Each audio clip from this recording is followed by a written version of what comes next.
Muy buenos días, el día de hoy voy a presentar el estudio de caso asesinato de Jones Bilal en España. Mi desafío político global es la identidad.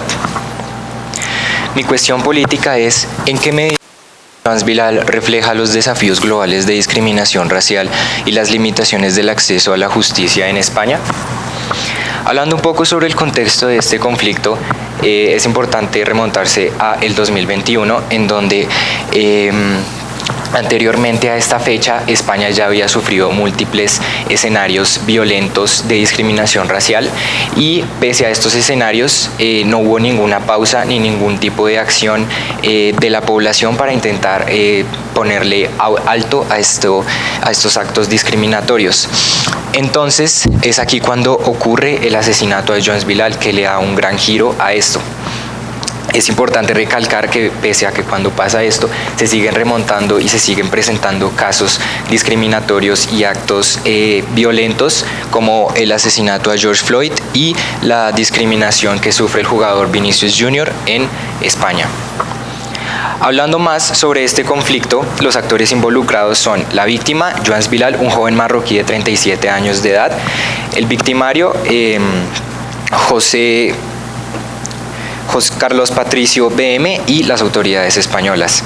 Esto ocurrió en junio del 2021 cuando Jones y su grupo de amigos estaban hablando tranquilamente en una cafetería hasta que llegó el exmilitar Carlos Patricio y empezó a darles mensajes discriminatorios diciéndoles: los moros no tenéis que estar aquí. Frente a estos actos discriminatorios, Jones decidió confrontarlo diciéndole: ¿qué problema tienes con los moros? Respétanos. Frente a esto, el exmilitar se fue y minutos después volvió con un arma de fuego y le disparó en tres momentos a el migrante marroquí. Hablando un poco sobre la primera perspectiva es de Amnistía Internacional, quien en un informe sacado en 2021 aseguró que España carece de formación específica para abordar estos crímenes de odio. Acá se evidencia las limitaciones que tiene gracias a la perspectiva de esta ONG se evidencian las posibles limitaciones que tiene el país de España frente al afrontar el problema de la discriminación racial. Acá se cuestiona la efectividad de las ONGs y de las leyes si realmente son efectivas al encarar y al ponerle cara a este tipo de situaciones que se pueden presentar a diario. La familia de Jones estaba exigiendo justicia para el gobierno, que le caiga todo el peso de la ley al victimario, y esto hizo que se fomentaran muchos movimientos sociales en contra de esta discriminación racial y racismo.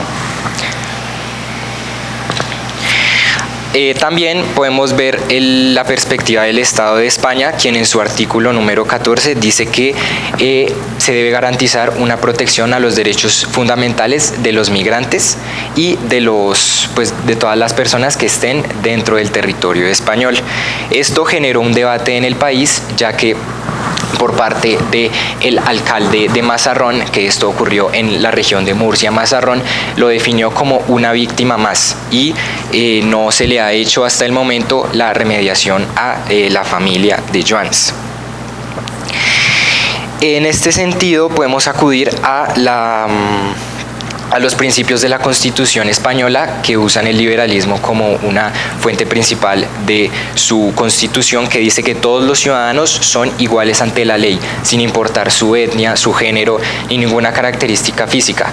Todos, por el simple hecho de ser humano, ya todos somos iguales ante la ley. Pero en la práctica se evidencian los prejuicios sistemáticos, en donde las instituciones encargadas no actúan con la imparcialidad que sugiere el liberalismo en su teoría. Aquí se evidencian las desigualdades sistemáticas y estructurales que puede presentar este tipo de conflictos, lo que exige una justicia más efectiva y eficiente. Ahora voy a hablar sobre la teoría del teórico y politólogo Johan Galtung, quien presenta la teoría de la violencia en donde Johan Galtung presenta la violencia en tres formas: violencia estructural, violencia directa y violencia cultural. En este sentido, la violencia directa es visible y la violencia cultural y estructural son invisibles. En este caso, la violencia directa se ve presentada en este caso a través de la agresión verbal, dándole mensajes discriminatorios a la víctima a través de palabras como moros e insultos raciales y los disparos, quitándole el derecho fundamental, que es el derecho a la vida. La violencia estructural es implícita y esta violencia crea las condiciones para que se dé la violencia cultural y la violencia directa. Y la violencia cultural son los valores o actitudes, y aquí se representa con los estereotipos racistas. Esta violencia cultural legitima el racismo, es decir, lo hace ver como esta falta a las instituciones, lo hace ver como algo que está bien. Y esta violencia cultural justifica la violencia directa y la violencia estructural. Hablando un poco sobre la violencia estructural y la cultural, estas crean una base de justificación para que se dé esta violencia directa. Como se evidencia en el caso, primero se empezó con violencia verbal, agrediéndolos verbalmente con palabras como moros o ustedes moros.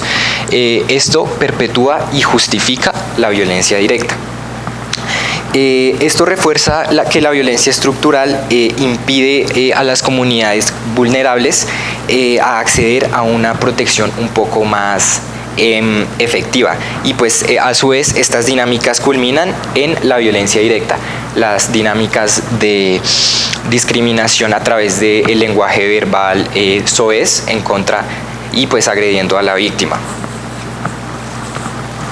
Esto se relaciona con la unidad troncal de derechos humanos, ya que es arrebatado el derecho al joven migrante marroquí, se le es arrebatado de manera abrupta su derecho a la vida y se pone en concordancia con la teoría del conflicto y las bases que tiene la Constitución de España, que es el liberalismo, ya que en este caso se ve que no fueron iguales los derechos para todas las personas y sí. Bueno, finalmente, dándole una posible respuesta a la cuestión política, ¿en qué medida el caso de Joans Bilal refleja los desafíos globales de discriminación racial y las limitaciones del acceso a la justicia en España? Esto representa un desafío político global, ya que la identidad en muchos sectores del mundo es vulnerada diariamente. Esto es un desafío político global porque no se presenta ni localmente ni regionalmente, sino se presenta globalmente. Y esto lo podemos evidenciar en ejemplos como el asesinato a George Floyd en Estados Unidos y los diarios insultos que recibe el jugador Vinicius Jr. en los estadios de España. Aquí, como una posible conclusión, podríamos decir que castigar al agresor no siempre, es una manera de remediar a las víctimas, pero con más de castigar al agresor se podría decir que mejorar las estructuras sociales y que permiten que este tipo de crímenes ocurran sería una de las mejores alternativas, ya que a veces los casos se presentan de manera muy repetida y es difícil tanto para el Estado como para las instituciones garantizar este tipo de derechos a todo el mundo de manera justa. Es lo que se debería hacer, pero gracias a la ONG Amnistía Internacional y su informe nos dice que este tipo de cosas ocurren. Demostrando que los prejuicios sistemáticos afectan la aplicación de la justicia en el país de España. Así, mencionando que las instituciones democráticas, tanto gubernamentales como no gubernamentales, presentan dificultades para garantizarle los derechos humanos tanto a la población civil natal de España como a los migrantes que migran diariamente a ese país para buscar un mejor futuro. Muchas gracias.